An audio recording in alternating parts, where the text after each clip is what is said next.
Welcome to McPlum, simple solutions served daily.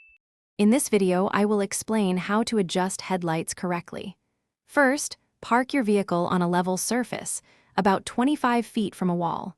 Make sure your tire pressure is accurate and your fuel tank is at least half full. These steps ensure a consistent starting point for precise adjustments.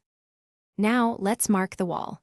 Measure the distance from the ground to the center of your headlight bulbs. Transfer this measurement to the wall, drawing a horizontal line.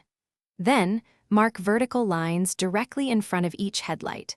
Finally, draw another horizontal line exactly 2 inches below your first line. With your low beams on, cover one headlight to focus on the other. Locate the vertical adjustment screw, usually found near the headlight assembly. Turn the screw to raise or lower the beam. Aim for the brightest part of the beam to be just below the lower horizontal line you marked, typically 2 inches down. Now, uncover the first headlight and cover the one you haven't adjusted yet.